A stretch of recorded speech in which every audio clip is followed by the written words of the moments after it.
안녕하세요. 한의사 김영찬입니다. 상담을 하다 보면 수술을 해야 할지 말아야 할지 고민하는 환자들을 만나게 됩니다. 병원에서는 별거 아니에요 이렇게 말을 하지만요, 수술을 해야 한다면 일단 두렵기 마련이죠. 또 일단 수술을 하면 이전으로는 되돌릴 수 없기 때문에 고민이 깊어질 수밖에 없습니다. 얼마 전 저희 한의원에 왔던 한 환자의 예를 들어서 설명해 보겠습니다. 할머니는 평소 허리와 무릎이 아파서 가끔 치료를 받으러 저희 한의원에 오셨는데요, 그날은 마치 세상을 다 산 것 같은 표정으로 오셨습니다. 자꾸 아프다고 하니까 아들이 큰 병원에 데려갔는데 당장 수술 날짜를 잡으라고 하네. 심란해 죽겠어. 친구들 보니까 좋아지기도 하지만 고생도 하고 더 아프기도 하는데 어떻게 하는 게 좋을까?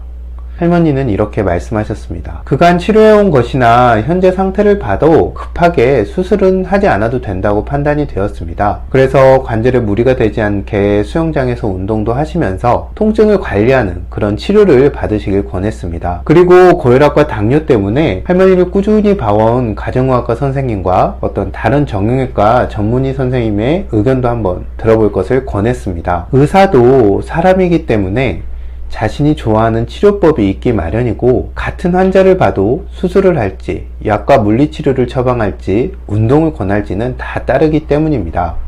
이 할머니는 수술을 하지 않기로 결정하셨고 운동을 다니시면서 주기적으로 지금도 치료를 받으러 오시고 계십니다. 그 후로 가끔 수술 안 하기를 천만다행이라는 말씀을 정말 자주 하셨어요. 중한 병이나 수술 같은 큰 치료가 필요하다는 진단을 받은 후에 어떻게 해야 할지 갈피를 못 잡는 환자들이 있습니다. 병이 중할수록 진단 자체가 갖는 충격이 크죠. 한 책에서는 암을 진단받는 순간 남아있는 생명에너지의 절반 정도가 날아간다고 표현하고 있습니다. 충격이 크다 보니 합리적 생각을 하지 못하고 평정심을 잃기가 쉽습니다. 평소에 아주 이성적이고 담대했던 사람도 균형을 잃고 제대로 된 결단을 내리지 못하거나 아주 엉뚱한 판단을 내리는 경우도 저는 자주 봤습니다. 일단 이런 환자가 오면 먼저 결정을 서두르지 말고 천천히 상황을 볼 것을 권합니다. 제가 이렇게 말할 수 있는 건 중환병에 걸렸어도 한의원에서 만나는 환자는 총각을 다투는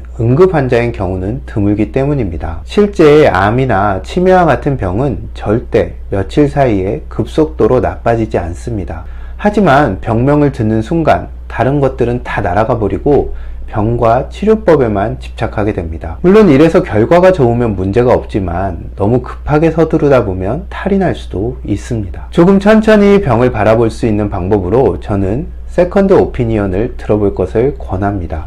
같은 병이나 할지라도 얼마든지 다른 방식으로 접근할 수 있기 때문입니다. 가능하다면 이전의 의사와 다른 성향의 의사에게 가볼 것을 권합니다. 만약 같은 성향의 의사라면 그 상황을 놓고 같은 결론을 내릴 확률이 높기 때문입니다. 우리는 병에 걸리는 순간 의사도 사람이라는 사실을 깜빡 잊곤 합니다. 세컨드 오피니언을 들어보는 것은 내게 맞는 치료법을 선택할 수 있다는 것 외에도 또 다른 장점이 있습니다. 다양한 의견들을 들으면서 내 병과 그에 관한 치료법에 대해 내가 좀 더 잘 알 수 있게 됩니다. 또한 시간이 흐르면서 점차 멘붕 상태에서 벗어나 심리적 안정감도 회복할 수 있습니다. 멘탈이 회복되면 전보다 조금은 편해진 상태에서 보다 나은 판단을 할 확률이 높아집니다. 여러 의견을 들으려면 시간과 비용이 더 들 수 있습니다. 저는 이것이 일종의 수업료라고 생각합니다. 시간과 돈을 더 들이더라도 치료의 방향을 제대로 잡는 것은 치료의 효과는 물론이고 이후에 환자의 삶에도 큰 영향을 줍니다. 이런 것을 감안하면 그 정도 가치는 충분하다고 생각합니다. 그리고 다른 의사의 의견을 들으러 갈 때는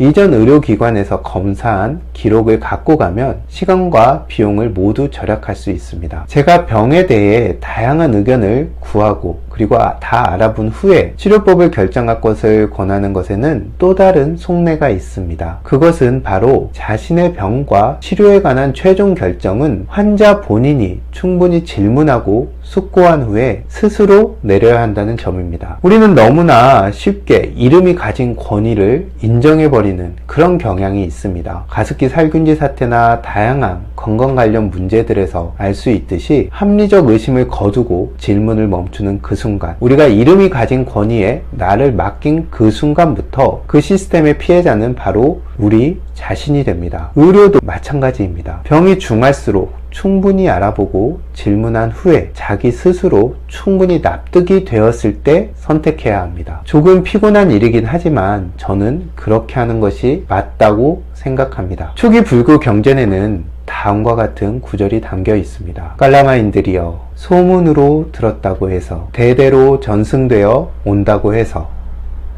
그렇다 하더라고 해서 우리의 성전에 써 있다고 해서 논리적이라고 해서 추론에 의한 것이라고 해서 이유가 적절하다고 해서 우리가 사색해 얻은 견해와 일치한다고 해서 유력한 사람이 한 말이라고 해서 혹은 이 사무는 우리의 스승이시다 라는 생각 때문에 진실이라고 받아들이지 말라. 깔라마인들이여, 그대들은 참으로 스스로가 이러한 법들은 유익한 것이고 이러한 법들은 비난받지 않을 것이며 이러한 법들은 지자들의 비난을 받지 않을 것이고 이러한 법들은 전적으로 받아들여 행하면 이익과 행복이 있게 된다 라고 알게 되면 그것들을 부족하여 머물러라.